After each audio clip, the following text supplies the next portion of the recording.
Happening city హైదరాబాద్లో happening area Gachibowli financial district Narsing ఏరియాలో ఒక కంపెనీ నిబంధనలకు వ్యతిరేకంగా టీఆర్ఎస్ ప్రభుత్వం అనుమతిస్తుంది.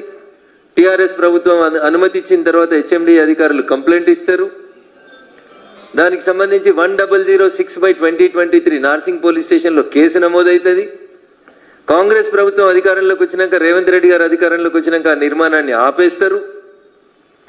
ఇవాళ మళ్ళీ నిర్మాణానికి అనుమతులు వచ్చినాయని చెప్పి మళ్ళీ నిర్మాణం కొనసాగిస్తారు. జనరల్గా బఫర్ జోన్ ఉంటే ఎక్కడ కూడా మట్టి పోయొద్దు, ఎత్తు లేపొద్దు, బఫర్ జోన్ని రక్షించాలని చెప్తా ఉంటారు.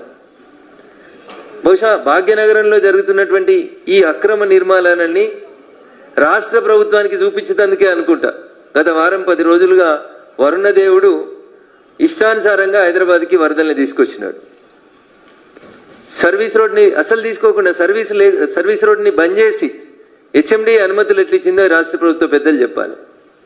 నాకేమనుమానం వస్తుందంటే అప్పుడున్న వాళ్ళు ఏం చేసి అనుమతులు ఇచ్చిరని కాంగ్రెస్ అడిగిందో ఇప్పుడు కాంగ్రెస్లో మరి ముఖ్యమంత్రి గారు నోటీసులో ఉందా లేదా నెంబర్ 2లు నెంబర్ 3లు అనుకుంటున్నటువంటి మంత్రులు ఏమన్నా మేనేజ్ చేసినారా? ఎట్లా అనుమతి వచ్చిందని చెప్పాలి.